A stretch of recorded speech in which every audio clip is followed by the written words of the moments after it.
Dit programma is mede mogelijk gemaakt door Keram, New Energy Systems, Fennings Wooncentrum, Brandbier, Therme 2000 en Fred Rompelberg Bicycle Holidays. Goedenavond, dit is Peel en Maas, de gemeente. We zijn in Kessel bij kasteel de Keverberg. Het is net een beetje ontdek je plekje voor jou, Gert. Ja, het ziet er hier fantastisch uit. De sfeer is ook heel goed. En we hebben een fantastische etappe gezien, hè, want Arou in de gele trui. Dus ja. De spanning is weer helemaal terug in de Tour de France. Die Bardet, die kleine Fransman, ook weer tijd teruggepakt. Ook teruggepakt, het wordt wel spannend inderdaad. Zat Froome nou een beetje te poeren vandaag of niet? Nou, eigenlijk wel. Dat deed hij eigenlijk, en er zijn meer renners die dat doen in deze Tour de France. Ja. De poeren. Ja. Ik zal je dadelijk uitleggen wat het precies is. Ja, een hele gangbare term in de wielersport. Soms leer je wat in dit programma. We gaan over de etappe van vandaag praten. En wat voor rit was het in de Pyreneeën op weg naar Peragude. Met de Nederlands kampioene wielrennen Chantal Blaak. En we hebben ook bij ons de ploegleider van de Boels Dormans formatie, Danny Stam. Tour de Limbourg. Vol op de gas, laat alles maar los. Laat alle klokken maar luiden. Daar is hij weg, daar is het echt. Kijk nou, dat doet hij gewoon. Over de heuvels, dwars door het bos. Zullen we daar in het zuiden. Voor die verreden, de zon op de knieën. Uur vandaag kampioen. Zullen we daar in het zuiden.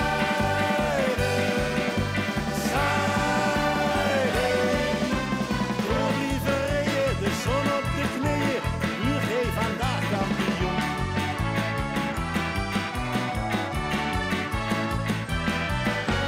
Zullen we daar in het zuiden. Aujourd'hui nous sommes à Peel en Maas. Nou, wat een prachtige plek om te spreken over die rit van vandaag. En wat een spektakel hebben we ook gezien. Ook misschien wel een kleine verrassing dat Froome vandaag moest inleveren. Gisteren zijn we vertrokken bij Tour de Limbourg vanuit de markt in Kerkrade. Vanaf het WMC en zijn we dus na een klein ritje aangekomen hier in de gemeente Peel en Maas. Op die prachtige locatie Kessel, kasteel de Keverberg. Was je hier ooit geweest, Chantal, of niet? Nee, misschien ben ik er wel eens een keer langs gefietst, maar volgens mij niet. Nee, maar misschien wel aan de overkant had ik daar niet, wat zei je, een puzzeltocht ooit meegemaakt? Ja, we hebben een keer teambuilding gedaan hier en toen gingen we een puzzeltocht doen. Wat betekent dat? Ja, we moesten heel ver wandelen. Dat weet ik nog. En dat heet teambuilding. Ja. Dames en heren, zit de Nederlands kampioene Chantal Blaak. Ja. Want dat is natuurlijk een fantastische ploeg. De ploeg van Boels Dormans. De ploeg onder andere ook van de Olympische kampioen Anna van der Breggen. Die won al de Amstel Gold Race, de Waalse Pijl, Luik-Bastenaken-Luik, de Ronde van Californië en de Giro Rossa afgelopen week. Jullie gaan wel een beetje wennen aan dat succes, toch? Ploegleider, Danny Stam.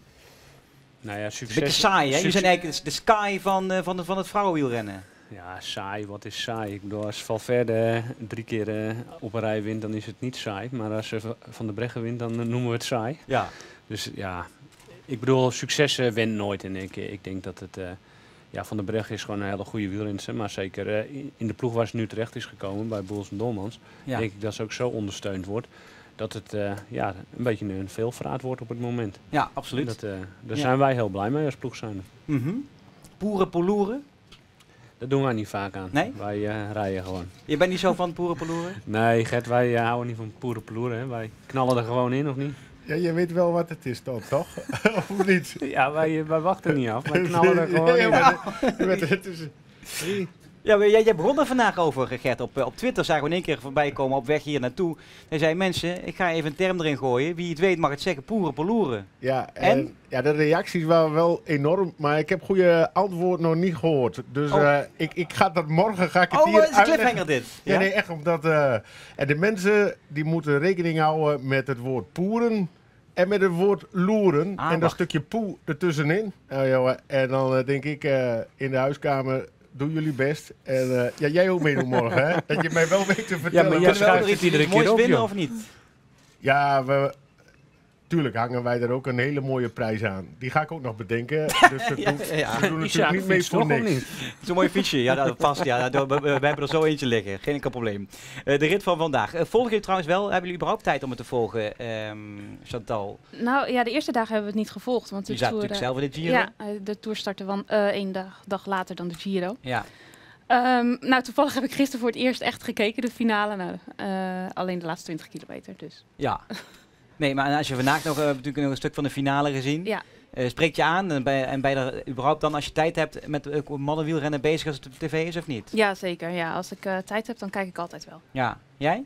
Ja, ik probeer zoveel mogelijk te volgen. Kijk, ik denk dat elke wielerliefhebber gewoon smult van wielerkoersen. En als die te volgen zijn, dan probeer ik dat, ja. Ja, zeker die rit van vandaag dus. We zaten eindelijk in de Pyreneeën, waar het echt moest gaan gebeuren. Bergop. Aankomst ook bergop, helaas, in deze ronde van Frankrijk. Ik zeg misschien helaas. 3 aankomsten bergop. Vandaag dus onder andere eentje daarvan in Peyragudes.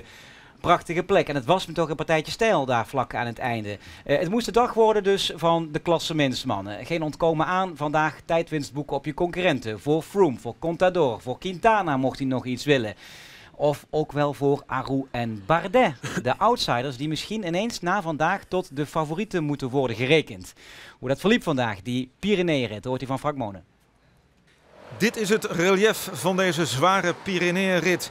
Er zal in ieder geval geen Marcel Kittel vandaag winnen, maar hij zit wel in de kopgroep. Met Koen de Kort, en dat is de enige Nederlander die vandaag een rol van betekenis speelt. Maar ze komen tekort om in de finale ook mee te doen. Deze Cummings doet dat wel. Die gaat als eerste de Porte de bal over.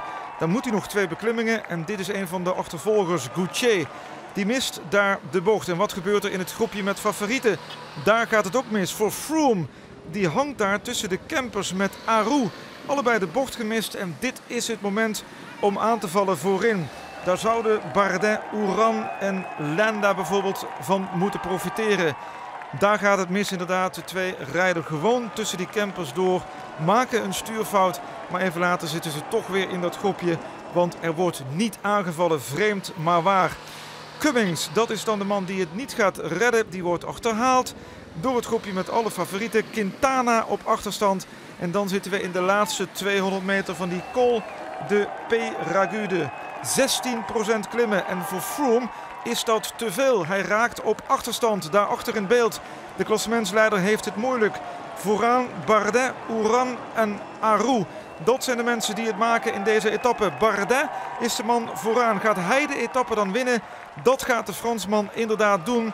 En Froome gaat tijd verliezen op dat laatste kolletje. Het is inderdaad Bardet die de etappe wint. Die pakt ook de bonificatieseconde. En dan eindigt Uran als tweede en Aru als derde. Maar dan is het tijdsverschil natuurlijk belangrijk. Want waar blijft Froome? En hoeveel tijd gaat de Brit verliezen? Daar komt hij pas aan. Dan heeft hij de laatste 10 meter nog vlak. Maar dan verliest hij toch ruim 20 seconden. Is het dan voldoende om de gele trui nog te behouden? Nee, is het antwoord. Want Froome gaat hier de leiding in het algemeen klassement verliezen. Aru, dat is de nieuwe leider in het klassement. Hij pakt genoeg seconden om de gele trui over te nemen. Daar is de winnaar van, nou ja, niet van de etappe. Dat was Bardet. Maar we hebben dus een nieuwe leider in het algemeen klassement. En deze man, Froome, blijkt dus toch kwetsbaar.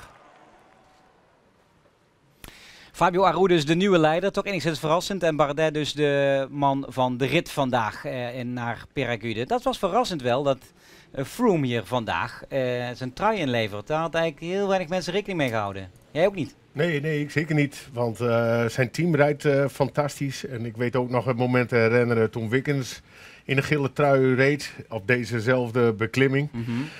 Moest Froome eigenlijk gewoon op kop rijden voor Wiggins, maar met één handje aan het stuur. En hij reed er gewoon bij weg met 2 vingers in de neus. Ja. Dus ik had ook wel verwacht de ploeg op kop en de laatste paar kilometer een beste attack van Froome. Maar het was juist andersom. Hij had het ook moeilijk. Hij schommelt zelf nog altijd al. Alles beweegt bij Froome. Eigenlijk bij de beste aanval op het klassement van Froome vandaag in de laatste 500 meter moet hij meteen passen. Ja, dat is behoorlijk kenmerkend, denk ik. Als je de eerste echte attack die hij krijgt, dat hij daar moet passen. Dat belooft nog leuks van de week. Ja, van de week was ook. Bergop kon hij ook al niet mee met Aru. En nu heeft hij weer hetzelfde. Kan hij ook niet mee. Dus hij is wel heel kwetsbaar. En op dit soort momenten, dan moet je hem ook flink aanpakken. Ja. En nu hebben ze natuurlijk wel de moraal, hè? Weet je, Aru heeft natuurlijk nu wel de moraal. Bardet heeft de moraal. Is Bardet misschien wel nu de grootste kanshebber? Bardet heeft een ploeg misschien nu wel sterker dan Aru. Aru heeft natuurlijk wat geblesseerd met Cataldo, met Vogelsang, die ook vandaag veel tijd verloor, ook na die blessure. En Bardet hebben we gezien ook in de eerste bergrit. Die heeft een hele sterke ploeg bij zich. Ja, dat is het voordeel wel van Bardet. Veel sterkere ploeg op dit moment dan Aru. Dat komt door die pechgevallen die zijn plaatsgevonden natuurlijk. Maar nou moeten we ook wel even eerlijk zijn. Aru heeft wel een speciale ploegleider. Hè? Dat is die Vinokourov. Ja, die vertrouw ik ook voor geen meter. Want? Nou, omdat die durft altijd wel een truc speciaal uithalen. Zoals hij de Vuelta wist te winnen op de voorlaatste dag van Tom Dumoulin 2 jaar geleden. Nou, precies. En dat doet mij nog wel zeer. Want toen deed Vinokourov ook allemaal een beetje bellen, een beetje praten met andere renners. En die Italianen, die gaan elkaar dan toch wel helpen. Die kunnen, als het echt moet, elkaar toch wel vinden om met elkaar gezamenlijk de slag te slaan. Maar ja, Bardet heeft een veel betere ploeg. Ik denk, de Tour is weer open. We gaan nog een spectaculaire einde zien van deze Tour de France. Heb je favorieten als je hier naar kijkt, Chantal, of niet? Nou, Maakt niks uit? Eigenlijk niet echt, nee. Ik heb niet echt een favoriet. En als zelfs Lotto Jumbo zo'n Bennett mee heeft, een sympathieke jonge Nieuw-Zeelander, kunnen we daar dan nog een beetje voor gaan? Ja, dan gun je net zo'n jongen wel natuurlijk. Ja, toch? Ja, zeker. Ja, die heeft wel knap stand gehouden vandaag. Ja, bijzonder. Ik denk dat hij... Die klimt naar de achtste plek in het klassement. Van de week was het een beetje van misschien kan hij top 10 rijden of top 5 werd helemaal gesuggereerd. Nou, ik denk dat hij vandaag toch laat zien dat hij heel ver kan komen. Ja, George Bennett. Ja, hij heeft ook niks te verliezen. Dus hij kan mooi in de ontsnapping ook nog een keer mee zitten. Ja, de mannen van Lotto NL Jumbo, die eigenlijk naar de Tour kwamen zonder klassementsambities, want het zou dan met Geesink en Groenewegen in etappes moeten gaan gebeuren. Maar Bennett staat er nu wel in één keer op de 8e plek in dat algemeen klassement. Dus zei Frans Maassen, nu gaan we echt voor hem rijden. We gaan die plek verdedigen. George gaat zich wel concentreren nou op klassementen. Hij staat er gewoon bij de beste 10 in de Tour. Ja, dat is voor hem natuurlijk helemaal, en voor ons ook helemaal geweldig. Hadden jullie dat van tevoren gedacht? Ja, ik had eigenlijk toch wel gedacht. Maar ja, je moet natuurlijk wel zonder kleerscheuren die eerste week doorkomen. We konden hem geen hulp bieden, dus hij heeft een beetje zelf achter de gevarenzone zich gepositioneerd. En is er gelukkig goed doorheen gerold, behalve de proloog waar hij 30 meter over de weg schoof. Maar voor de rest is hij eigenlijk goed doorheen gekomen. En, ja, dat kan op zo'n manier, kun je toch een klassement rijden, maar dan moet je een beetje geluk mee hebben. Ja, en het geluk lijkt nu in ieder geval mee te zitten. Bennett dus voorlopig op de 8e plek in het algemeen klassement. En bergop, vandaag heeft hij het nodig laten zien. Dat belooft veel goeds voor de ploeg van Frans Maassen. Contador nog even tot slot. Contador en Quintana. Ja, het zijn wel de verliezers van de dag eigenlijk. Het doet ook wel een beetje pijn als je Contador ziet aanvallen. Vervolgens weer snel weer teruggepakt zien worden. Dan wordt hij echt een klein kind weer in die groep gegooid. Ja, dat de is grote wel Contador. Het is wel een beetje lullig, ja. Ja, dat is geen fijn gevoel als je denkt dat je alles geeft en dat je makkelijk voorbij fluit eigenlijk. Ja. En hij is ook al 2 keer gevallen deze Tour, dus het zit hem echt niet mee. Nee, ja, mag je dan, dat zijn wij natuurlijk journalisten heel snel goed in, langzaam het einde aankondigen van Alberto Contador als groot ronderenner? En ja, waarschijnlijk wel. Hij krijgt hier natuurlijk wel een tik van. Ja. Het is niet de eerste Tour hè, dat hij door de man valt nu. Dus vorig jaar ook al een beetje dat het hoop is, maar dat het niet is wat het is. Ja. Dat is gisteren denk ik ook al vaak besproken. Laat Mollema zijn kansen gaan. Ja, nou, tenminste voor een etappe dan. Ja. En Quintana, ja, dat is misschien wel het bewijs dat je niet, als je niet helemaal 100% bent en de Giro volle bak kunt rijden voor een klassement en de Tour voor een klassement kunt rijden. Ja, ik denk dat het tegenwoordig ook niet meer kan. 2 grote rondes top presteren. Ja, Quintana is nu gewoon niet goed genoeg.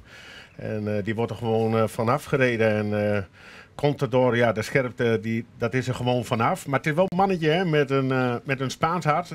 Die knallen wel in. Morgen hebben we een korte rit en dan is vanuit het vertrek. En er is één iemand die wel het hele spektakel, echt spektakel kan maken. Dat kan Contador doen. Als hij gewoon uit het vertrek heeft niks meer. Jij hebt nog altijd hoop op Contador, hoor ik?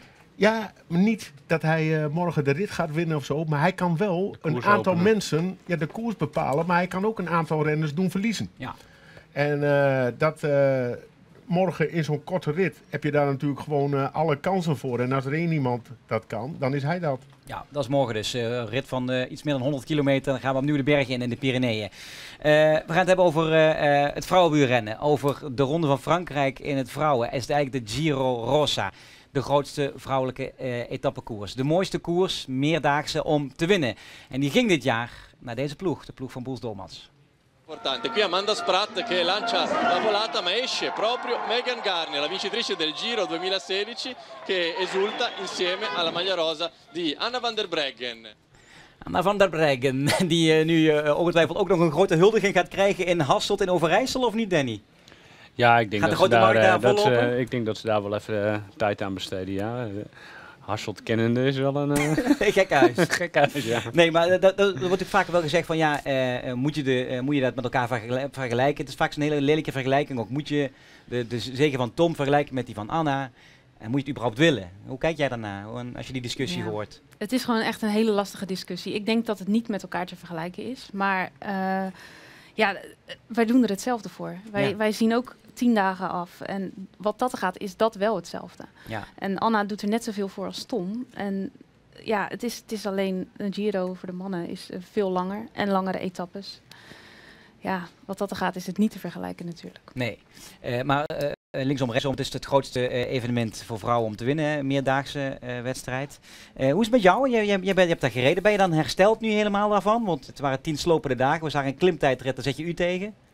Ja, die klimtijdrit heb ik toevallig even rustig aan gedaan. Ja, de koekoek, dat mag ik hopen. Nou ja, dat probeerde ik dan, maar dat lukte ook niet helemaal. Want die klim was volgens mij 28%. Dus je moest wel flink... Jacobs. Hoe stijl is dat? Ja, wat ik Chantal net zeggen, rustig aangedaan. Maar dan denk ik, 28%. Als ik daar rustig aan had moeten doen, dan was ik val ik om of je was achteruit dat kon ik om moeten draaien. Maar we hebben die beelden gezien. Ja, dat was echt, dat denk ik, ja, dit is ook wel gekke werk, hè? Dat je dat in een tijdrit er een bult in doet van 28%. Dat was toch bijna niet te fietsen. Ja, het mooie was, het routeboek was die vlak, hè? Oh, echt? In het routeboek was die vlak. Ja, het is Italië, hè? Ja, echt gewoon zo vlak als die tafel. Ja, ja echt waar? Ja. En dan kom je in die puis tegen. Dat was wel van tevoren verkend, neem ik aan. Ja, we hadden wel Wat dachten jullie van, jongens, dat kan nooit? Die pijl staat verkeerd? Het is grappig, want het profiel was vlak en de weg die liep helemaal zo. Dus toen had ik zoiets van, ja, dat kan niet. Dus toen ben ik gaan kijken en toen hadden we 32ers nodig, dus dat zegt genoeg. Ja, dat zegt inderdaad genoeg. Daar heb je bijna een mountainbike verzetje voor nodig. Hersteld. Ben je een beetje hersteld daarvan? Nou, daar heb je wel een paar dagen voor nodig. Ja, toch? Het is nu 3 dagen later. Ik denk dat ik nog wel even... en dan blijf je van fietsen af of niet? Nee, ik ga wel lekker fietsen. Ja? Maar wel echt rustig, relaxed. Ja. Geen grote doelen daarvoor. Je bent Nederlands kampioen geworden. Chantal Blaak heeft de 3-kleur inmiddels. En dat ging zo. Ja, het is een mooie manier. En ze verdient het. Ze heeft het afgedwongen. En als je kijkt naar haar carrière, dan hoort zo'n nationale titel op de weg. Die hoort op haar lijstje te staan. En die komt er vandaag te staan, dames en heren. Want hier is ze bijna binnen. Ze is boven en dan gaat het nog een stukje naar beneden. En dan wordt Chantal Blaak de nieuwe Nederlands kampioen. En wat is dit een mooi moment. Ja, zeker. Mag je verklappen natuurlijk. Want je hebt natuurlijk een hele mooie erelijst. We zullen zo nog even naar een paar gaan kijken. Maar dit is toch op een of andere manier heel speciaal. Ja, dit is wel echt de mooiste overwinning uit mijn carrière, denk ik. Ja, en waarom? Ja. Omdat een Nederlands titel, dan mag je die trui dragen. Ja, je rijdt een jaar lang in zo'n trui. Dat is gewoon... dan word je erkend. Daar train je voor, daar doe je het voor. Ja, dat is wel interessant. Jij draagt echt de 3 kleuren, hè? Ja, ik mag erin rijden en daar ben ik heel trots op. Ja, dat is mooi, man. Dat hoort toch ook rood-wit-blauw? Je bent kampioen van Nederland, je bent trots op die rood-wit-blauwe trui. Alle koersen mag je dat tonen. Iedereen die jou ziet fietsen, ook internationaal, heeft het over die 3-kleur. Ja, daar kun je volgens mij alleen maar moraal van krijgen. Ja, maar we hebben de discussie natuurlijk vaker gehad. Dat zijn natuurlijk sponsors en partijen die zeggen... ja, maar dan komt mijn naam niet goed genoeg in beeld. En ik wil dat je mijn oranje kleur, Boels Dolmans in dit geval, draagt. Ja, daar kan me wel iets voorstellen van die kleur. Maar als je met het rood-wit-blauw rijdt en een televisiecommentariator ziet rood-wit-blauw, dan zegt hij Chantal Blaak, dan zegt hij Boels Dolmans. En vervolgens komt hij met een verhaal van een half uur. Dan denk jij, hoeveel reclame wil je dan hebben? Jij wel, ja. Wat? Ik zeg Gert wel, ja. En maar weet je wat ik wel heel dankbaar vind? Kijk, Chantal, dat moet ik wel even zeggen... Olympische Spelen was even een dompel voor jou, ging je niet mee. En vorig jaar heb ik jou zien trainen op de Clandon. weet je hoe die berg eruit ziet? Nou, ik kan wel een verhaal van jou herinneren van de Glandon. Glandon. Maar goed, maar die bewaren we voor een andere keer. Maar ik heb Chantal daar zien trainen. Ik was goed getraind vorig jaar. Echt goed getraind. En ik reed er naar boven, joh. Ik had een kop als een uitgeknepen citroen. en toen kwam zij voorbij iedere keer. En deed ook weer, was ze gewoon aan het intervallen. Nou, intervaltraining op een vlakke straat is al heel ingewikkeld. Nou, joh, en op zo'n klote berg als de Glandon. Ik denk, die dames, maar die kunnen echt hard fietsen, hoor. Dat is echt niet normaal. Dus je bent echt een beetje... Nee, maar wij kunnen daar wel gewoon een diepe buiging voor maken. Want ik lees ook wel stukjes in de pers en dan zeggen ze... Ja, dames wielrennen en fietsen die meiden nu wel zo hard. Nou joh, die doen voor die mannen niet zoveel onder, hoor. Oh, een compliment hier. Ja, dat is een heel mooi compliment. Ja. Ik vind het mooi dat hij het nog weet. Nee, hij is diep onder de indruk zelfs, omdat hij natuurlijk helemaal afgepist werd uiteindelijk. Ja, nee, maar goed, dat is ook zo. Want ze reden ook gewoon mee met Bogert en met de Bakker. En die kunnen natuurlijk 10 keer beter bergop fietsen dan Gert Jacobs. Maar met 2 vingers in de neus rezen die gasten race ook voorbij. Ja, tegen mij zei ze, hey Gertje, succes.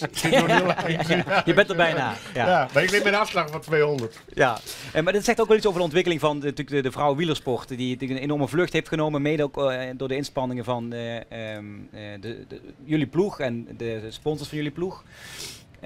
Ik denk ook de afgelopen dagen, heb je wel gemerkt, ook in de aandacht die ook voor de Giro Rossa ontstond. Nog niet live, dat moet gaan gebeuren. Volgende stap misschien, Chantal? Ja, dat is wel te hopen. Maar er was wel televisie bij, hoor. De RAI zenden het Italië, uit. Ja, dat is dan wel heel moeilijk om die beelden hier te krijgen in Nederland. Maar je merkt wel inderdaad dat heel veel mensen ernaar vragen en ook behoefte hebben aan dameswielrennen op tv. Ja.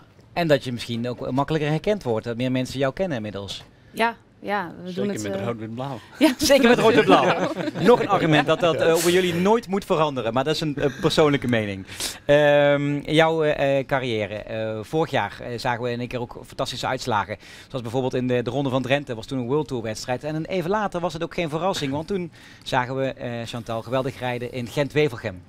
Kijk hier, de start in Ieper. Wat een schitterende plek om daar mooi te starten met het peloton van deze dames. En het is dan in het vroege voorjaar. En dan ga je ook gewoon over de Kemmelberg bijvoorbeeld en over de Monteberg. En echt een hele zware wedstrijd is het. En alle grote dames doen daarin mee. Maar Chantal Blaak houdt van dit soort wedstrijden. Van het vroege voorjaar vooral. Belgische koersen. Dat is er op het lijf geschreven. En in één keer vertrekt ze dan. En krijgt ze de ruimte van de ploeg om te zeggen, oké, ga maar. Dit is jouw moment. En dan kom je in je eentje alleen over de finish en Gent-Wevelgem en dan denk je, yes, ik heb het echt laten zien en bewezen. Echt ook een hele belangrijke zege voor jouw vertrouwen geweest, denk ik, afgelopen jaar. Ja, zeker. Ik won toen een week daarvoor de Ronde van Drenthe. En als je dan die week daarna Gent-Wevelgem wint, dan... Ja, dat is een soort van, dit was geen toeval. Ik ben echt goed en dat is echt een heel lekker gevoel. Ja, nee, dan heb je het bewezen. En zelfs daarna, je hebt een hele ontwikkeling meegemaakt. Iedereen denkt dan, je bent dan een eendagsrenner voor het vroege voorjaar. Maar win je ook een meerdaagse wedstrijd zoals de Ladies Tour? Ja, ik had vorig jaar ook wel echt een supergoed jaar. Ja, dit jaar is ook een goed jaar. Maar vorig jaar in het voorjaar stond ik van de 12 wedstrijden stond ik er 9 op het podium. Ja, dan roep je eigenlijk al in april, maar een jaar kan niet meer stuk. Ja. Welke ontwikkeling? Zit hier nou een renster die voor eendagswedstrijden is weggelegd? Of juist ook voor die meerdaagse, misschien niet de Giro, hè? Dat is weer voor anderen weggelegd, ja? Ja, zeker. De Giro, dat niet? Mij, nee. Nee, Chantal, de kwaliteiten liggen wel in eendagswedstrijden. Dat is wel zo'n ding wat zeker is. En als je de Ladies Tour bekijkt, ja, dat zijn eigenlijk 5 losse eendagswedstrijden.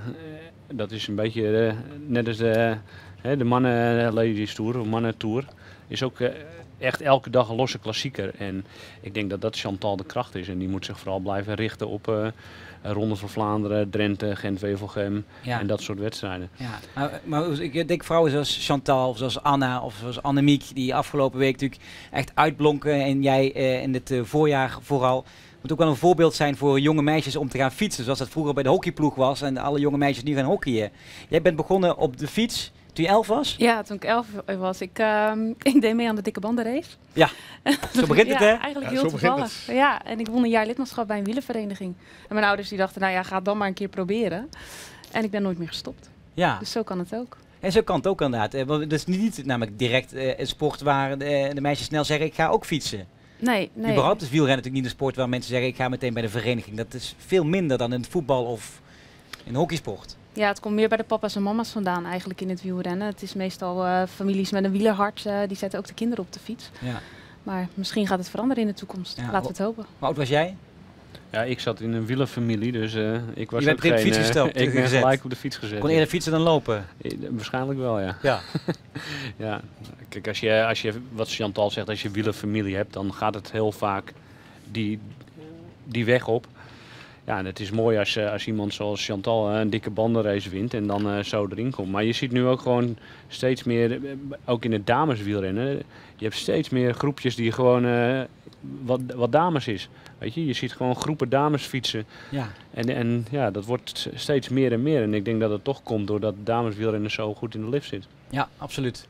We gaan naar de Tour, naar Kim en Bas die in Frankrijk zijn. En die gingen vandaag mee met een Limburgse wielerfotograaf. George Deswijzer. Vorig jaar zat hij nog bij ons aan tafel in Bocholt. En nu dus gewoon de hele ronde in de Tour. Goedenavond. Als de winnaar over de finish komt, staat er vrijwel meteen een bericht online. Met bijbehorende foto. En daar gaat heel veel werk aan vooraf. De fotografen in de Tour lopen zichzelf letterlijk en figuurlijk voorbij.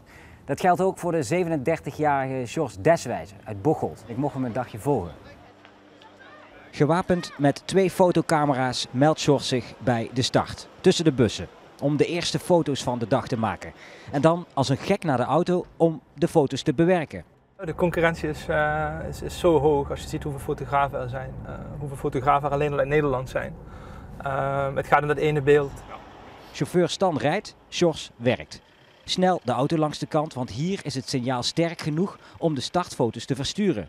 Snelheid is alles. Soms zijn deze beelden gewoon nu al handig voor bepaalde media. Die willen gewoon het laatste beeld van de hele trui hebben. En dat beeld hebben we dus nu aangeboden. En deze nog groter. Zeg maar. Ja, en we gaan nu op zoek naar de mooie locatie van deze etappe. En we zijn eigenlijk op zoek naar een rotswand. Ja, misschien vinden we die vandaag, misschien ook niet. Laten we hopen dat het goed komt. Het zal niet een van die dagen zijn dat het niet lukt, dat zul je net zien. Allez, excellente journée à toutes et à tous, profitez bien. Het wil nog niet zo lukken. De perfecte locatie is er niet vandaag. Dan maar in het laatste stadje proberen. Dit is de laatste kans. Als het hier niet lukt, moet het gezelschap als een gek afsteken en voor de renners aan de finish zien te komen. Bonjour. C'est possible de faire une photo là? Il arrive ici à quelle heure? Ben je relaxed of ben je een beetje gestrest? Nou, ben ik een beetje redelijk gestrest. Wat ik gewoon zonde vind. Dat we een kans hebben laten lopen zojuist. Of zojuist, een half uur geleden. En waar ik me nu ontzettend over irriteer, zijn die mandjes in het geel. Dat zijn die collega's van die gendarmes. Want die reflecteren de hesjes, die zien gewoon niet uit op een foto. Pardon? Pardon, madame. Merci.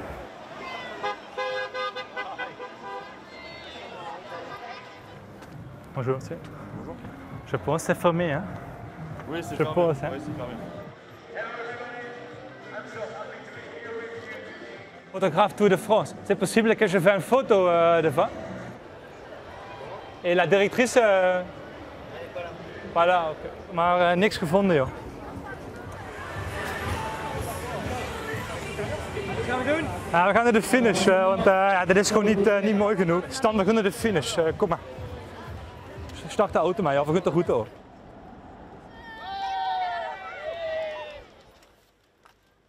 We gaan nu naar de finishlocatie en ja, dan zal het wel druk worden. Maar goed, dit is het beeld dat we moeten hebben, dus we zijn mooi op tijd, dus dat scheelt. En als George zijn plek aan de finish gevonden heeft, tussen de conculega's, stormt het peloton richting zijn lens.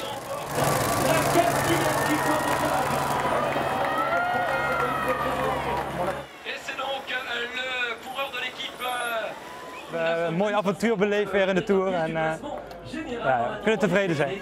Dankjewel. Graag gedaan. Nou, het werk van George Deswijzer, super sympathieke vent. Maar de vraag is nu wel, wat is die foto nou geworden? Nou, dit is hem. Kijk, dat was de foto waarin Kittel gisteren zijn vijfde pakte. Nou, het is wel een mooie foto. Ja, zeker een mooie foto. Met die knuisten zo stoer. Maar ik vraag me af, je hebt zoveel fotografen. Die mannen moeten dan dat doorsturen. Je unieke shot maar eens even maken. Ja, maar anders dan, als je de goede foto niet hebt, ja, dan neemt de pers jouw foto niet af en dan... Net de koers, Gert. Kun je ook geen factuur sturen. Dus dat is best ingewikkeld. Maar ik denk ook wel dat het voor die mannen een enorme strijd is om iedere keer de goede plek te krijgen aan de finish, onderweg. En een goede shot te maken. Ja. We gaan naar de ploeg van de Boels Dolmans, die eigenlijk de een na de andere zege pakken dit jaar. Ik zei net al, de Amstel Gold Race, Waalse Luik, Bastenaken-Luik en het gaat zo maar door. Dus ook de Giro Rossa. Vorig jaar was misschien wel het hoogtepunt van de ploeg. Eindelijk de nummer 1 zijn. Dat gebeurde op het wereldkampioenschap in Qatar. Hebben we het over de ploegentijdrit. In het snikhete Qatar declasseerde deze ploeg, met onder andere ook Chantal Blaak erbij, de concurrentie. En waar iedereen eigenlijk zich helemaal suf reed, deze ploeg die oogde nog relatief fris. Oogde, zeg ik wel, met een glimlach daarbij. En hier de vreugde ook bij de ploegleider Danny Stam. Want dit was wel het hoogtepunt waar jullie het eigenlijk van de sponsor al heel lang voor moesten doen, geloof ik, hè? Nou ja, voor de sponsor is altijd blij met elke overwinning. Dus ja, maar de ploegentijdrit was wel een dingetje geworden. Ja, de ploegentijdrit, ik vind de ploegentijdrit zelf gewoon een heel mooie discipline. Omdat het gewoon heel moeilijk is om 6 rensters zo te krijgen dat ze allemaal goed zijn op dezelfde dag en de neuzen dezelfde kant op hebben. Ja, en dan in die bakoven daar. Vind je het ook zo leuk? Ja, ik vind ploegentijdrit heel leuk, maar die oven vond ik iets minder leuk. Iets minder leuk, ja. Hoe warm was dat eigenlijk? 40 graden? Ja, dik 40 graden. Nou ja, Sander die was er, maar het was dik 40 graden. Het was dik 40 graden, ja. Ik zat bij jullie in de wagen en dat was niet uit te houden. Laat staan als je moet fietsen, inderdaad. Jullie hebben een bijzonder succesvolle ploeg. En jij bent ploegleider, maar we kennen je natuurlijk ook vooral als baanrenner. En eigenlijk denk je, ja, dit is een hele succesvolle ploegleider. Dit is een roeping, dat heb je je hele leven al gewild, toch, Danny? Nou, ik moet eerlijk zeggen dat ik niet het idee heb dat ik mijn hele leven ploegleider ga zijn. Ja, wat is dit nu? Dat was de laatste dag van je carrière, zeg je, nou, ploegleider, nou lijkt me niks eigenlijk. Nou ja, ik was zoekende, wat wil je gaan doen na je fietscarrière? En toen kwam het dameswielrennen op mijn pad. En ik ben toen bij Michael Seilaert erin gestapt en daar heb ik een jaar gezeten, denk ik. Een jaar, hè? Toen stopten ze ermee. Ja. En toen kwam Erwin Jansen met Boels Dolmans op de proppen. Ja, en die gaf me eigenlijk de volledige vrijheid om daar aan te gaan bouwen.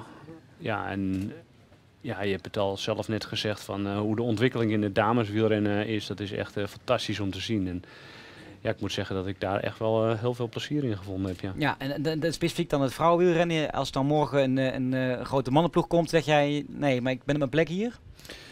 Ja, waarschijnlijk wel, ja. Ja, echt, ja? Ja, ik denk dat is een compliment voor het vrouwenwielrennen, als je dat nu ook zegt. Ja, maar het is ook, ik ben veel breder georiënteerd als bij de mannen. Kijk, de mannen zijn zo groot. Als je bijvoorbeeld een profploeg bij de mannen ziet, die hebben 26 ploegleiders en 33 managers en noem het allemaal maar op. En die doet dit en die doet dat. Ja, en bij mij komt alles onder mijn dakje. En ik moet zeggen dat ik dat wel heel uitdagend vind. Ja. En ik heb heel close contact met de meiden, maar ik heb ook contact met de sponsors als Dolmans en Boels en Specialized en noem ze maar op. Ja, die hebben ze allemaal wel genoemd, geloof ik. Je hebt nog heel veel andere hele mooie merken ook. Ik heb het wel gehoord, denk ik. Die Limburgse ploeg dus, daar hebben we het over. Alleen wat er nog een beetje ontbreekt aan die Limburgse ploeg is een Limburgse renster eigenlijk. Nou ja, laat er nou een hele goede Limburgse renster in een peloton rondrijden. Uit de regio, uit Meijel. En vandaag waren we bij haar op bezoek, reed ook de Giro onder andere. Sabrina Stiltjes.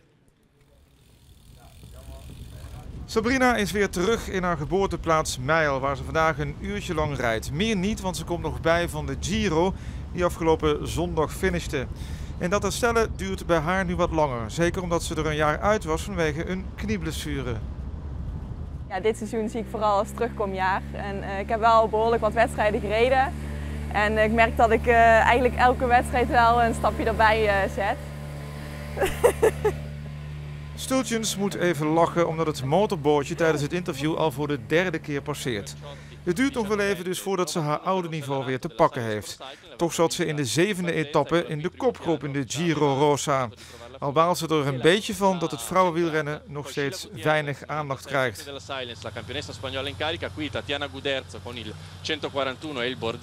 Nou, tijdens de Giro Ja, de RAI, een Italiaanse tv-zender, maakte wel iedere dag een reportage van de wedstrijd. Samenvatting van 15-20 minuten. Maar hier in Nederland was er weinig van te zien. Ja, helemaal niks volgens mij. Nee, eigenlijk helemaal niks. NOS heeft een klein stukje helemaal op het einde uitgezonden. Volgende week donderdag reizen we al vanaf Frankrijk voor een wedstrijd. Een Tour de France voor vrouwen kun je het nauwelijks noemen. Maar misschien is het wel een begin. Ja, volgende week donderdag rijd ik La Course bij Le Tour. En deze rit is 70 kilometer met de finish op de Col d'Izoire. Waar de Tour de France renners die dag ook finishen. En dat is dan de eerste rit. En de rensters die allemaal binnen 5 minuten van de winnares finishen, die moeten zaterdag weer aan de bak in Marseille.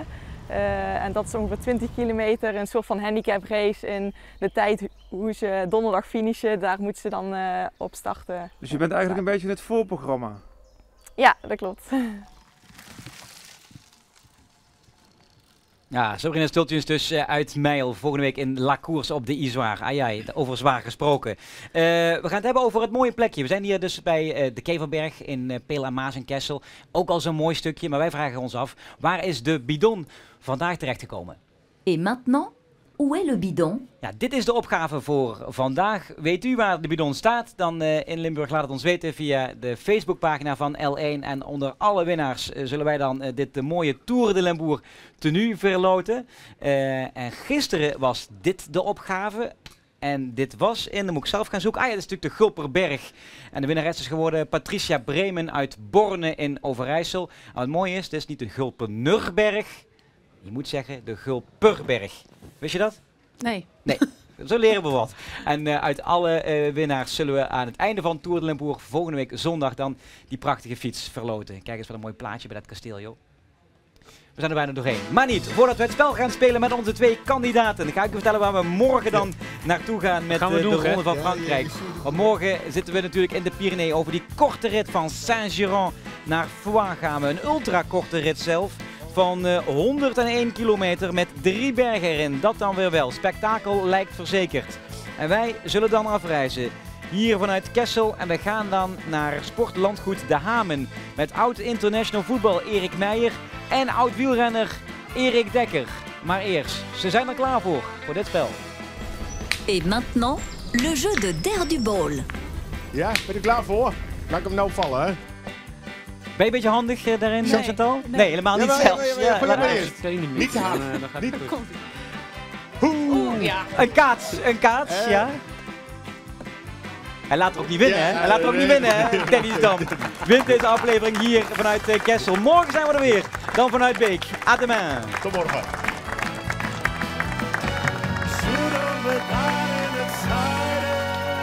Au revoir. Faites de beaux rêves et à demain. Bonne nuit. Dit programma is mede mogelijk gemaakt door Keram, New Energy Systems, Fennings Wooncentrum, Brandbier, Therme 2000 en Fred Rompelberg Bicycle Holidays.